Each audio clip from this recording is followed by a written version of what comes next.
Hi, so this slide presentation will present and discuss financial statement analysis. Let's have a quick outline of the topics we are going to discuss in this presentation. First, we will define what is financial statement analysis. We will also discuss the significance of some of the financial ratios used in the analysis. We will also talk about the broader business environment and the limitations of financial ratio analysis. So what is financial statement analysis? So it is the process of extracting information from the financial statements to understand a company's current and future performance and condition. So it is like a diagnostic test. So pwede natin siyang i-compare when we undergo, for example, a medical examination, blood chem, x-ray, etc. So let us take, for example, the blood chem. Diba? Sa blood chem, we have many numbers there. Diba? The white blood cells count, the hemoglobin, like we can also use urinalysis, diba? Sa urinalysis, there are so many numbers there, protein, etc., etc. So those numbers are meaningless unless they are given a proper interpretation by a medical practitioner. So the same is true with financial statement analysis. We do not just compute numbers here, but we give meaning to the numbers for us to ascertain the financial health and condition of a business entity. So, ganon ang financial statement analysis, ano? So, pagbibigay ng interpretation sa mga ratios na kinocompute. So, let's have some of the financial ratios. Before we proceed, I want you to get your book. Ano? Kasi dito sa slide presentation na to, hindi ko na isinama yung formulas kasi ang i-discuss ko lang dito ay yung significance ng mga ratio kung anong ibig sabihin nila. So, I want you to get your book so that you will have a visual aid that will help you in seeing the formulas ng mga ratio. So, you can pause at this part para kunin yung book mo. So, let's have first the liquidity ratios. So, ang liquidity ratio ay sinusukat niya yung kakayanan ng isang business entity na makabayad ng utang, especially the short-term liabilities or the current liabilities. So, let's have first the current ratio. So, ang formula niyan is current asset divided by current liabilities. So, sinusukat niyan magkano ang current asset na meron ng isang company sa bawat piso per peso of current liability. So, itinatapat yung current asset to current liability para masukat yung kakayanan ng isang business entity na makabayad ng current liabilities. Let us bear in mind that failure to pay current liabilities may lead to insolvency and bankruptcy kasi the creditors will sue you for your debt, so you will be forced to sell your assets, and of course if you're going to sell your assets, that means going out of business. Okay, so ganyan po kahalaga ang liquidity, no? So again, current ratio, itinatapat ang current asset sa current liability para malaman yung kakayanan ng isang company na makabayad ng short-term liabilities. Another way of putting it is magkano ang current asset ng isang company sa bawat pisong current liability. Next is acid test ratio, also known as quick ratio. So, same siya nung denominator ng current ratio. So, ang denominator niya is current liability, but the numerator is quick assets. So, ano yung quick assets? Cash, marketable securities, at accounts receivable. So, ito yung mga asset na madaling i-convert sa cash o kaya cash na mismo, no? So, bakit 'Bakit or bakit quick assets ang inilalagay sa numerator? Kasi itong acid test ratio, we can say na mas mahigpit, no? Mas stringent na measurement ito ng liquidity ng isang company or yung kanyang short-term solvency. Bakit? Kasi dun sa current asset, tinanggal yung mga assets na mahirap i-convert sa cash. So, ano yung mga tinanggal? Sa quick assets, walang inventory, walang prepaid insurance, di ba? So, yung kasi mga asset na yon is mahirap or minsan imposible na maging cash. So, ibig sabihin, mahirap siyang asahan na pambayad sa short-term liabilities. Kaya yung acid test ratio, mas stringent, mas stricto na measurement ng liquidity ng isang company. Next is cash flow liquidity ratio. So same ang denominator niya, current liabilities, pero ang nasa numerator niya ay ito, cash, marketable securities at cash flow from operating activities. So kung mapapansin niyo, yung numerator niya is almost all cash items. So ito, mas ano siya, mas ang ginagamit niyang numerator ay yung mga pinaka-liquid na assets. Mas liquid pa kaysa sa acid test ratio. So, ang ipinagtatapat niya sa current liabilities ay yung mga cash assets or near cash assets, di ba? So, same, no? Sinusukat niya yung short-term solvency, pero iba lang yung numerator niya, no? Ang numerator niya ay yung mga cash or near cash assets.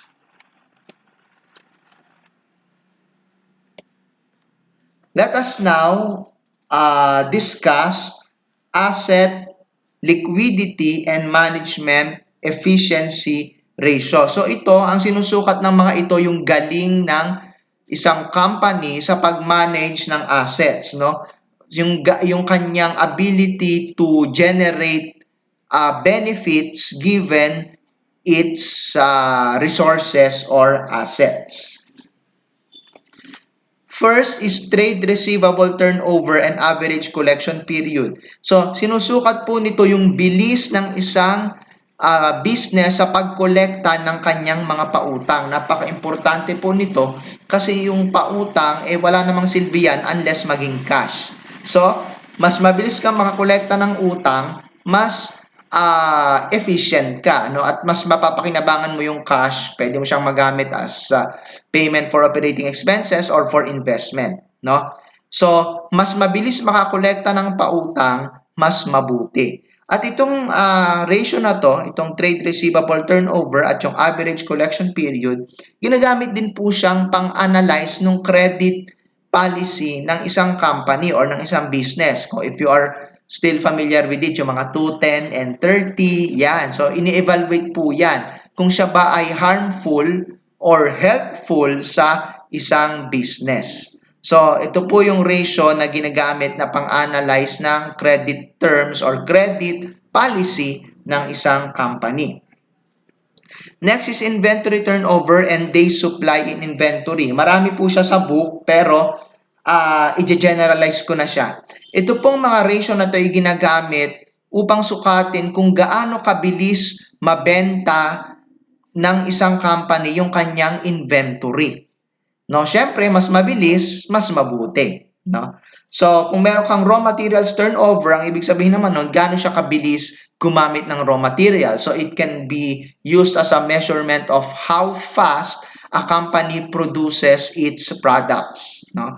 So, ito pong inventory turnover, again, sinusukat, tsaka yung day supplies in inventory, sinusukat kung gaano kabilis makabenta ng paninda, gaano kabilis gumamit ng inventory items ang isang business. Working capital turnover, ang formula po nito ay net sales divided by average working capital. So, ang sinusukat po nito is gaano ka-efficient ang isang company gumamit ng working capital. Kung titingnan mo yung kanyang formula, net sales divided by average working capital. So, sinasagot nito magkanong sales ang nage-generate ng isang company sa bawat pisong working capital. So yon. So this is efficiency in using working capital in generating sales. Next is current assets turnover. So ang they call this, ang formula po niyan is current assets divided by, or sorry, net sales divided by current asset. No? So yung current asset turnover is sinusukat din niya kung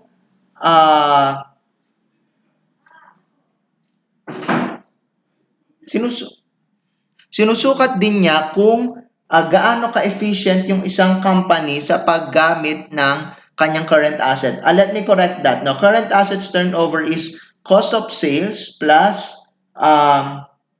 operating expenses plus income tax plus other expenses divided by average current asset. So, sinusukat po nito kung sapat ba yung current asset pang sabihin nating pangsagot, 'di ba? Doon sa mga operating expenses, for example, cost of sales, operating expenses. So yung current asset po ay, o yung current asset turnover is ginagamit para malaman kung sapat ba yung current asset for the daily needs of the company. Payable turnover, ang kanya pong formula is net purchases divided by average accounts payable. So, sinusukat naman po nito kung gaano kabilis magbayad ng utang ang isang company. Operating cycle, so ito naman po ay sinusukat gaano kahaba ang operating cycle ng isang company. Operating cycle is the length of time na makabenta ang isang company ng paninda, tapos pag nabenta nagiging receivable, tapos yung receivable makokolekta into cash. So, operating cycle is yung length of time na yung cash ay magiging receivable, magiging inventory, tapos babalik sa cash. So, mas maikling operating cycle, mas mabuti para sa isang business. Next is days cash. So, ang formula po nito is average cash balance divided by cash operating cost divided by 360 days. So, sinusukat po nito kung sapat ba yung cash ng isang company para ma-meet yung kanyang mga daily operating expenses. Free cash flow, ang formula naman po nito ay net cash from operating activities less cash used for investing activities and dividends. So, sinusukat po nito kung meron bang excess cash na pwedeng magamit for other purposes ang isang company. No? So, from net cash from operating activities, ibinabawas niya yung cash used for investing at saka dividend. So, yung excess, yung kanyang free cash na pwede niyang gamitin for other purposes. For example, pwede niyang gamitin for short-term investments. Next is assets turnover. So, ang formula po nito, net sales divided by average total assets. So, sinusukat po nito kung gaano ka-efficient mag-manage ng assets ang isang company. So, kung titingnan mo yung formula, makukompute mo doon, magkanong net sales ang nage-generate niya sa bawat pisong asset na meron siya. Okay? So, efficiency of using assets in generating sales. Yun po yung sinusukat ng assets turnover. Fixed assets turnover, ang formula po nito is net sales divided by average fixed assets. Okay? So, sinusukat po naman ito is gaano ka-efficient gumamit ng fixed assets ang isang ah, business. So pag tiningnan mo yung formula sa bawat pisong fixed asset, magkanong net sales ang kanyang na-generate. So kung sinusukat, gaano siya kagaling gumamit ng fixed assets. Next is, or sorry, no? So this will be the end of part 1, no? So dinivide ko itong presentation into parts para hindi kayo masyadong ma-burn out, no? So you can proceed now to the next video presentation for the continuation of the discussion. Thank you.